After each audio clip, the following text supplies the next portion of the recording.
Meus queridos irmãos, bom tê-los aqui mais um dia.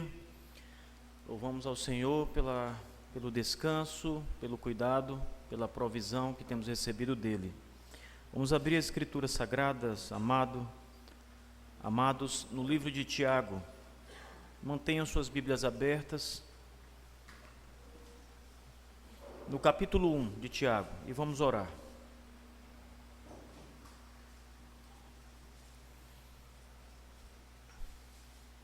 Curvem as suas frontes, irmãos. Senhor nosso Deus, a Ti, Senhor Deus, nos humilhamos na presença santíssima. A Ti, Senhor Deus, rendemos nossos louvores, a nossa gratidão. Tu és o nosso Deus, Tu és o nosso sustentador, Tu és o Criador de todas as coisas e aquele que governa o universo como apraz. A Ti somos gratos, Senhor, porque a Tua mão tem sido nosso guia. O Teu Espírito tem nos ajudado, o Teu Espírito tem nos dado vida, tem nutrido toda a igreja do Senhor. Louvado seja o Teu nome, ó Deus, pela Tua bondade, graça e misericórdia. Sem Ti nada podemos fazer, Pai. Pedimos agora, Senhor Deus, que nos ajude neste segundo dia de aulas, Pai. Que o Teu Espírito esteja sobre nós, uma vez mais, abrindo nosso coração e entendimento para a verdade que será anunciada logo mais, o ensino da sã doutrina, Senhor Deus. Mas também Te pedimos, Todo-Poderoso Deus, que mantenha o nosso coração e nossos ouvidos atentos à pregação da Tua palavra, que será agora mesmo anunciada. Que a nossa alma se contente e alegre-se na presença do Senhor, com a palavra do Senhor, que seja uma vez mais o alimento necessário para todos nós neste dia. Em nome de Jesus Cristo, Senhor, esteja conosco. Amém. Tiago, capítulo 1, irmãos.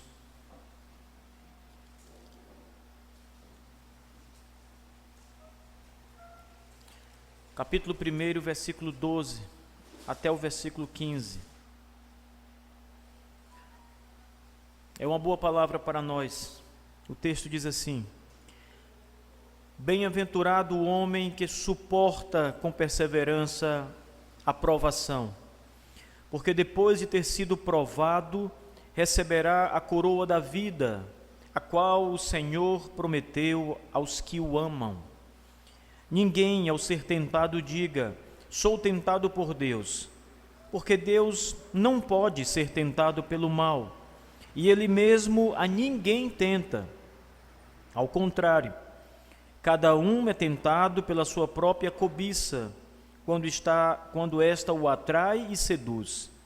Então a cobiça, depois de haver concebido, dá à luz o pecado, e o pecado, uma vez consumado, gera a morte. Amém. Antes de cantarmos, irmãos, percebam uma palavra importante que se encontra no verso 12, no primeiro verso que lemos de Tiago. Ele diz que bem-aventurado é o homem que suporta. Essa palavra suportar tem muito a nos ensinar quando pensamos nas tribulações do nosso dia a dia, nas coisas que nós vivemos. Muitas vezes pensamos em momentos como esse, onde estamos felizes, alegres, estamos desfrutando da amizade de outros irmãos, desfrutando de conhecimento, conhecendo pessoas, nos enriquecendo, nos edificando. E esquecemos que a nossa vida também é marcada por tribulações, por provações. Ontem nós oramos aqui à noite, e parte dos nossos pedidos de oração, a primeira parte deles foram para os enfermos. Talvez não nós agora, mas aqueles irmãos ao qual nós oramos e colocamos diante da presença de Deus, estão passando agora mesmo por muitas tribulações. Talvez os membros das nossas igrejas, ao qual pastoreamos, muitos deles em situações e circunstâncias diferentes, estão também passando por tribulações. E é preciso, como pastores, que tenhamos uma boa palavra para estes irmãos. E uma delas é o que diz Tiago: suportar. Nós, pastores, precisamos estar prontos para suportar a tribulação que vem sobre o nosso ministério pastoral, que vem sobre nossas vidas pessoais, mas também precisamos estar prontos para pastorear aqueles que sofrem, ensinando-os a suportar as tribulações. Que o Senhor nos dê sabedoria para isso. Vamos cantar e louvar o nome do Senhor. Logo em seguida, o pastor Fernando Angelim tem a palavra. Bom dia a todos. É um grande privilégio estar com vocês hoje aqui, em que temos a oportunidade de desfrutar de uma preciosa comunhão, né? Nós estávamos conversando como é diferente nós estarmos presencialmente, né? É bom assistir às aulas em casa, com certeza nós somos edificados, mas desfrutar desse momento, desse tempo, essa troca de experiências é maravilhoso. É muito bom estar com os irmãos aqui hoje. Eu vou falar hoje sobre o tema permaneça no ensino fiel. Eu peço que você abra a sua Bíblia em 2 Timóteo capítulo 3, nós vamos ler do versículo 14 ao 17. 2 Timóteo 3, 14 ao 17.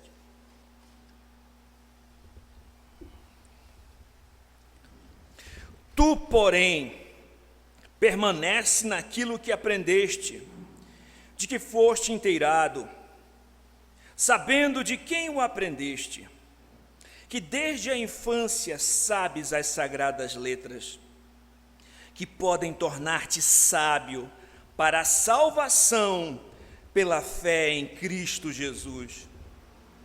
Toda a Escritura é inspirada por Deus e útil para o ensino, para a repreensão, para a correção, para a educação na justiça, a fim de que o homem de Deus seja perfeito e perfeitamente habilitado para toda boa obra. Vamos ao Senhor em oração. Santo Deus, Pai Todo-Poderoso, estamos diante da Tua santa palavra, Senhor. Ela é lâmpada para os nossos pés, ela é luz para o nosso caminhar, ela é alimento para a nossa alma, Senhor.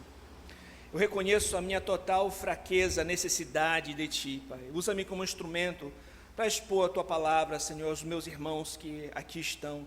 Que o Senhor prepare o nosso coração como um solo fértil para receber a Tua boa semente, que o Teu Santo Espírito ilumine o nosso entendimento para compreendermos as maravilhas da Tua lei.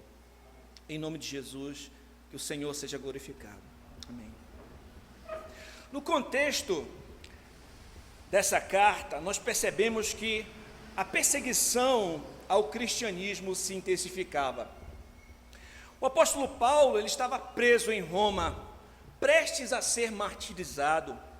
Paulo combateu um bom combate, terminou a carreira e guardou a fé. Ele diz nessa carta, na outra parte, que na sua primeira defesa, muitos o abandonaram, mas o Senhor não o desamparou. Era um tempo de intensa perseguição e, ao mesmo tempo, heresias começam a também se intensificar, a serem disseminadas.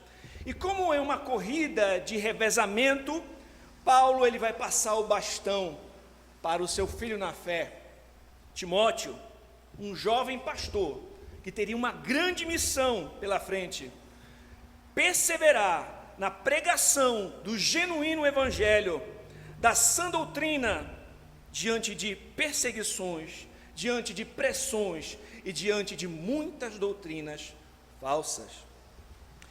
Paulo exorta Timóteo a manter-se firme naquilo que ele aprendeu, nas boas novas de Cristo Jesus, pelo anticredalismo, a qual lhe foram transmitidas. O conteúdo dessa carta, William Hendrickson resume como se Paulo dissesse a Timóteo o seguinte: Timóteo, não se envergonhe, mas pela graça de Deus, esforce-se ao máximo, esteja disposto a suportar o árduo trabalho para preservar, vamos recomeçar então a sã doutrina. Então, De forma semelhante, eu penso que essas exortações que o apóstolo Paulo entregou a Timóteo cabem muito bem para nós.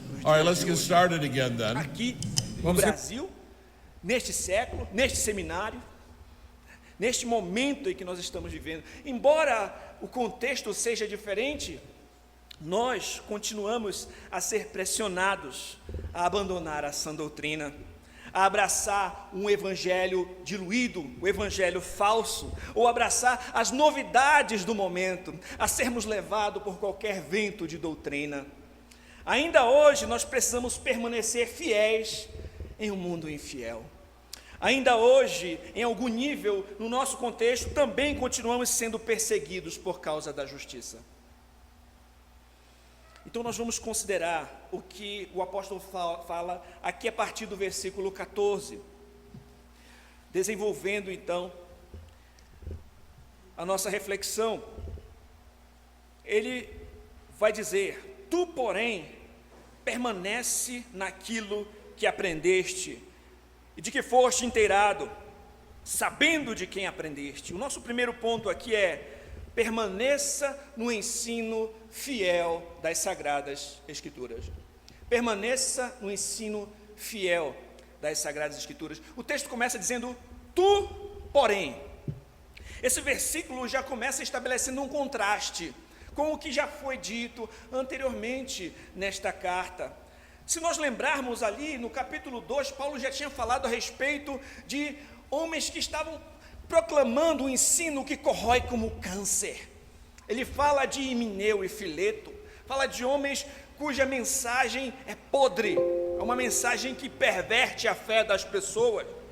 No capítulo 3, ele fala que viriam tempos difíceis, que os homens seriam egoístas, avarentos, orgulhosos, arrogantes, blasfemadores. Como Janes e Jambres resistiram a Moisés, tais homens resistem à verdade. E no versículo 13, ou seja, no versículo que antecede o que nós lemos aqui, ele diz o seguinte: os homens perversos e impostores irão de mal a pior, enganando e sendo enganados. Então ele diz: tu, porém. Você observa o contraste, né? Ou seja, diferente desses homens, diferente desses falsos mestres, diferente desses que abraçam falsas doutrinas, que pregam um falso evangelho, tu, porém, seja diferente. Tu, porém, permanece na sã doutrina. Tu, porém, fique firme no que você aprendeu. Não seja como eles, não negocie a sua fé.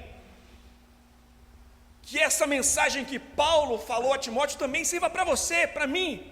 Tu, porém, não negocie a sua fé. Fique firme no que você aprendeu, na sã doutrina, no verdadeiro evangelho. Permanece naquilo que aprendeste e que foste inteirado.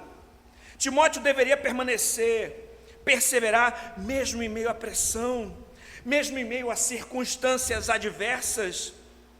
E aqui, Paulo ele diz: permanece naquilo que aprendeste e que foste inteirado. Ele não somente conheceu, ele creu, ele confiou.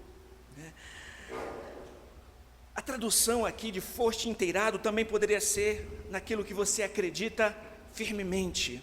Permanece naquilo que você conheceu e você aprendeu, mas que você creu de todo o coração. Aquilo que você acredita firmemente. Meus irmãos, existe diferença entre aprender e ser inteirado, né? O fato de ser inteirado é acreditar, é confiar. Um amigo meu falou sobre a história de um professor que estava dando aula num seminário. E esse professor estava expondo ali para os alunos o contexto a respeito da carta de Paulo aos Romanos. Esse professor conhecia muito a respeito dos aspectos históricos, gramaticais, da cultura local. Os alunos até ficaram curiosos, olhando como aquele professor conhecia muito. Mas no final da aula, sabe o que esse professor disse? Interessante, né? Mas eu não creio em nada disso que eu falei para vocês. Ele era um professor liberal. Ele conhecia ali sobre aspectos gramaticais, culturais, mas ele não cria. Ele conhecia, mas não era inteirado. Ele não acreditava firmemente. Então, meus irmãos, não basta só conhecer, precisamos confiar firmemente na sã doutrina que nos foi transmitida. O texto prossegue dizendo: sabendo de quem aprendeste e de que desde a infância sabe as sagradas letras. Timóteo aprendeu a escritura desde a infância. No capítulo 1 nós vamos ver a respeito da sua avó Lóide, a sua mãe Eunice, que desde pequeno lhe instruíram, e posteriormente com o próprio apóstolo Paulo, a quem o evangelho foi transmitido, como no capítulo 2, no verso 2, o apóstolo Paulo falou, e que da minha parte ouviste, através de muitas testemunhas, isso mesmo transmite a homens fiéis e também idôneos para instruir a outros. Então Timóteo deveria permanecer firme no que ele aprendeu, no verdadeiro evangelho, deveria lembrar do exemplo daqueles que lhe ensinaram e perseverar mesmo diante das pressões que lhe rodeavam. Meus irmãos, quando eu falei a respeito dos dias de hoje, em que nós somos pressionados a abandonar a sã doutrina, eu queria trazer para vocês muitos caminhos tortuosos aos quais nós podemos ser convidados a nos desviar da verdade, a desprezar a sã doutrina, a seguir por falsos ensinos. Em nosso país, um deles, muito conhecido, é a teologia da prosperidade. São aqueles que modificam o evangelho por um outro evangelho, apresentam o nosso Senhor Jesus como se fosse um gênio da lâmpada, que está ali apenas para realizar as ambições materiais das pessoas, em troca de sacrifícios financeiros. Teve um dia que eu assisti um breve vídeo de John Piper, sobre a teologia da prosperidade, eu fiquei impactado. John Piper dizia: vocês sabem o que eu sinto sobre a teologia da prosperidade? Ódio, porque o Senhor não vai parecer um Deus grande e poderoso só porque Ele te dá carros, casas, casacos. Sabe o que vai fazer Deus parecer ser grande? É você estar dirigindo seu carro com a sua família, e acontece um acidente, e a sua filhinha que você tanto ama, voa, quebrando o para-brisa do carro, caindo no chão, morta no meio da rua, e você vai até ela, em meio à mais profunda dor possível, você ser capaz de dizer: Senhor, quem tenho eu no céu além de Ti? E não há na terra quem eu queira mais que a Ti. Eu vou desfalecer, a minha filhinha desfalece, mas o Senhor é a nossa porção. Isso faz Deus parecer ser grande. Isso faz Deus ser glorioso. Então a teologia da prosperidade é um falso ensino. O outro, ecumenismo. Aqueles que afirmam que todos os caminhos levam a Deus, mas as Escrituras dizem claramente, o Senhor Jesus disse: eu sou o caminho, a verdade, a vida. Não há outro nome dado aos homens pelo qual convém que eles sejam salvos, senão o nome de Jesus. Pragmatismo, aqueles que buscam fazer o que dá certo no lugar daquilo que é certo. Meus irmãos, Jesus não foi pragmático. Vocês lembram quando muitos o abandonaram e ficaram ali alguns poucos discípulos? Ele vai perguntar: vocês também não querem ir? E Pedro vai dizer: a quem iremos? Tu tens as palavras de vida eterna. O Senhor Jesus Cristo não foi pragmático. Universalismo, aqueles que afirmam que a salvação é para todos, sem exceção, que não há inferno, que não há condenação. Isso é totalmente contrário ao ensino das Escrituras. É só você ler Mateus capítulo 7. O relativismo moral, aqueles que afirmam que não há verdade absoluta, que cada um tem a sua própria verdade.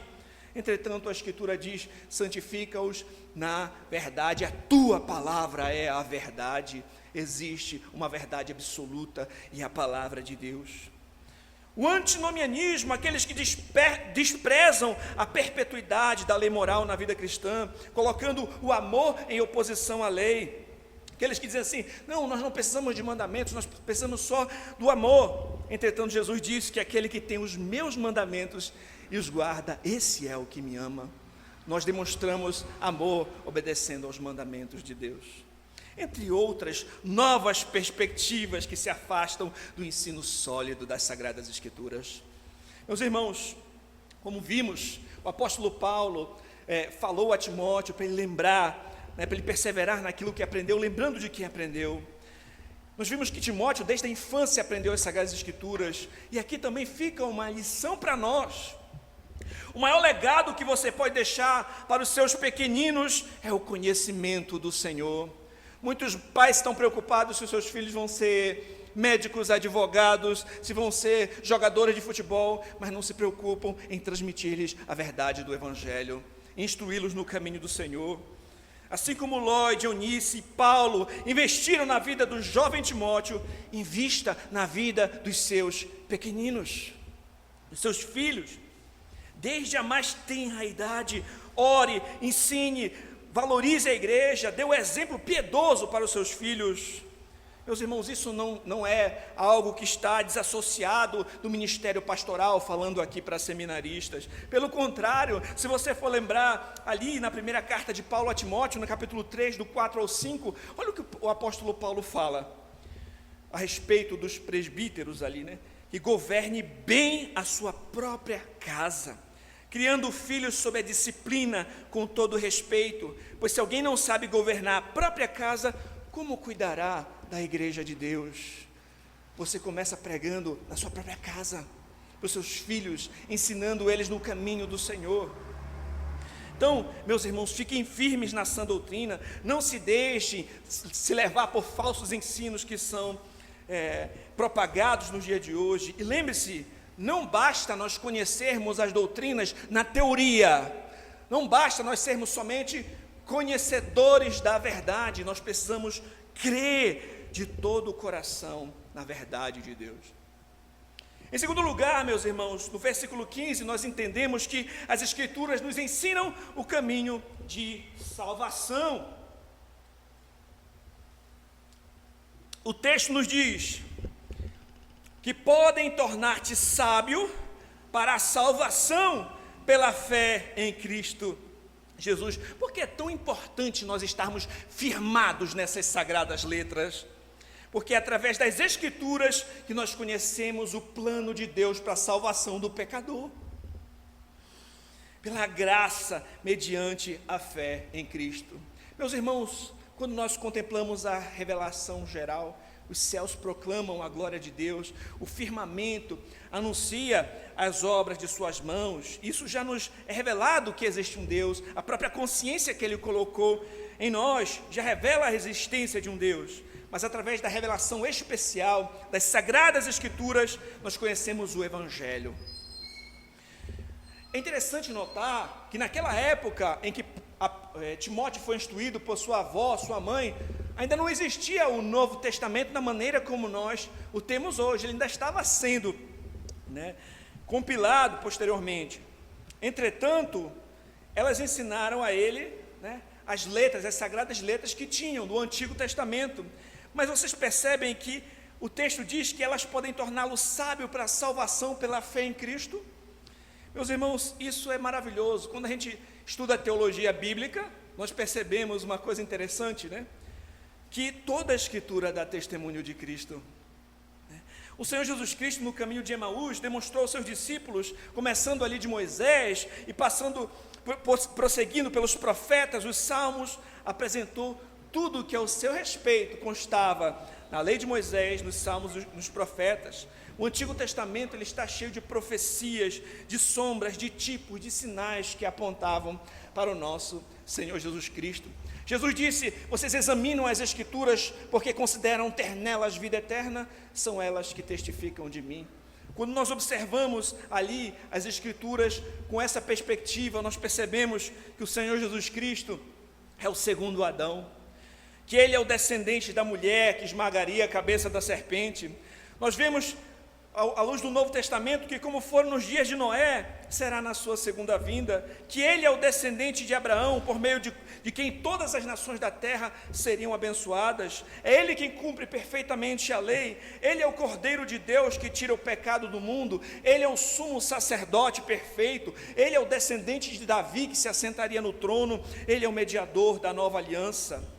Ele é o cumprimento das promessas, Ele é o Deus encarnado, é Ele quem vive uma vida perfeita, que se entrega como um sacrifício para pagar o preço por todos os nossos pecados, pelos pecados do seu povo. Ele é que foi morto, sepultado e ao terceiro dia ressuscitou para a justificação daquele que crê. As Escrituras ensinam o caminho de salvação, a fé em Cristo Jesus. Ele é o Salvador, não há outro.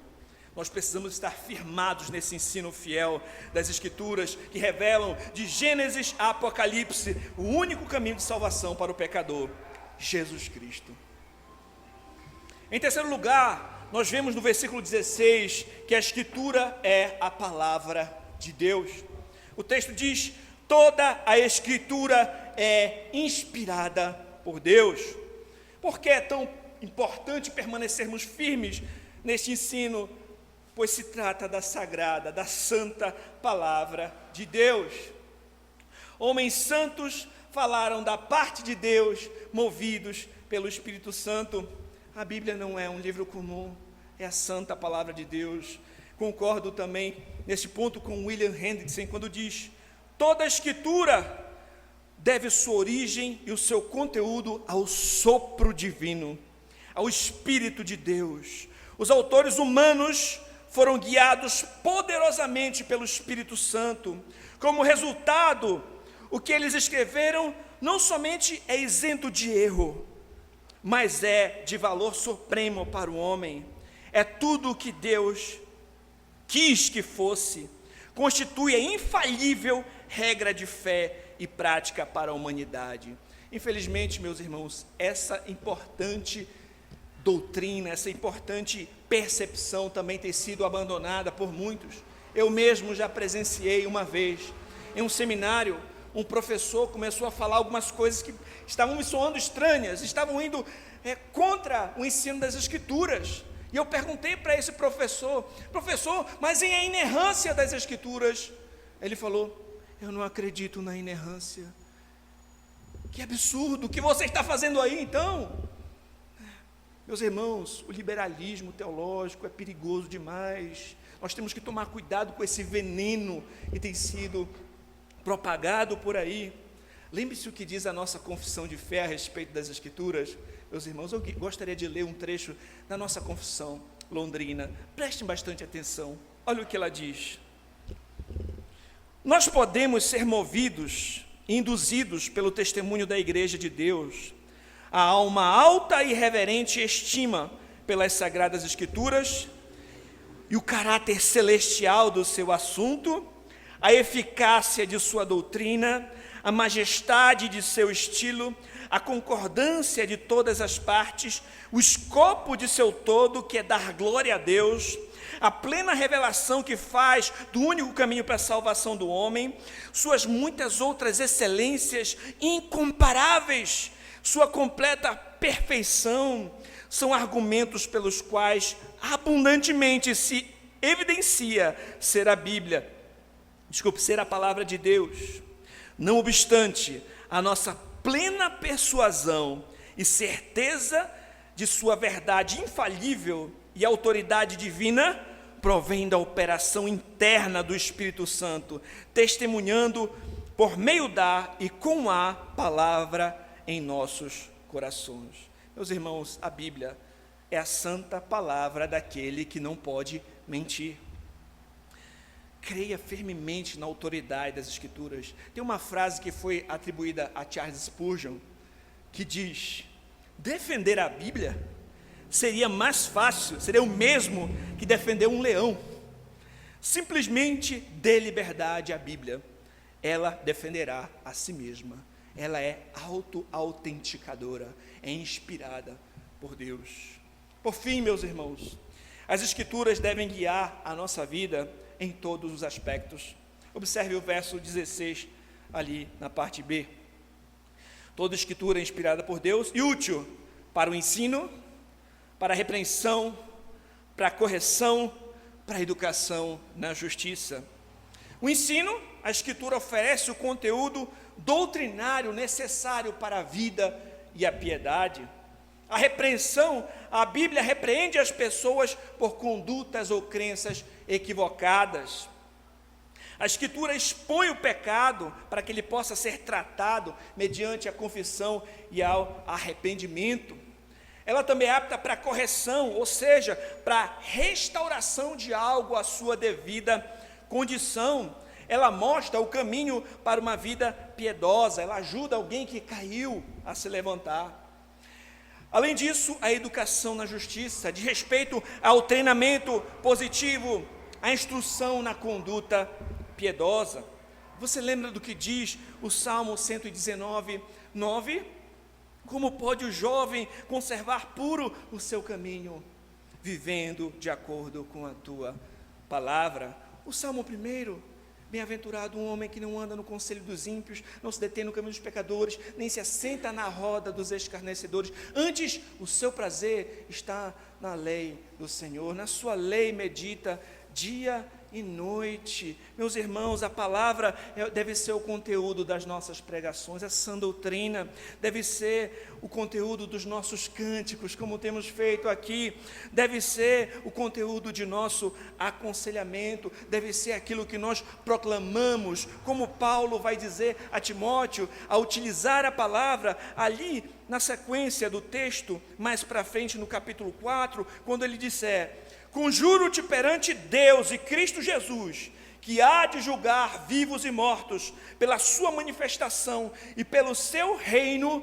prega a palavra, insta, quer seja oportuno, quer não, corrige, repreende, exorta, com toda longanimidade, doutrina. Meus irmãos, que a Escritura seja o conteúdo da sua pregação, que ela seja o principal instrumento do seu aconselhamento e que ela seja um norte para a sua vida e o seu ministério. Para nós concluirmos, lembramos que Paulo estava caminhando ali para o final de sua vida, final do seu ministério, mas ele precisou encorajar o seu discípulo Timóteo a perseverar firme no fiel ensino das Sagradas Escrituras. E nós estamos aqui também, meus irmãos, recebendo um precioso ensino bíblico, ao qual nós devemos nos apegar, ao qual nós devemos perseverar, ser fiéis, mesmo diante das pressões que enfrentarmos no nosso ministério. Lembre-se, fique firme no ensino bíblico fiel, fique firme na sã doutrina, na herança piedosa que você recebeu. Cuidado com as heresias, cuidado com as novidades que desprezam essa preciosa herança teológica que recebemos. Segundo lugar, transmita esse ensino a outras pessoas, transmita o evangelho a outros, começando dentro da sua casa, ensinando os seus pequeninos, desde a infância, nas Sagradas Escrituras, no culto doméstico, no seu lar, nos discipulados. Em terceiro lugar, valorize a autoridade da Bíblia como palavra de Deus, cuidado com o liberalismo teológico. Em quarto lugar, que as Escrituras guiem a sua vida e o seu ministério em todas as áreas, que a palavra final seja a do Senhor. Você será pressionado de todos os lados a modificar o seu ensino, mas permaneça firme ao que você aprendeu e creu de todo o coração, nas sagradas letras que podem tornar-te sábio para a salvação pela fé em Cristo. Vamos ao Senhor em oração. Pai, nós te agradecemos, Senhor, pela tua palavra, Senhor.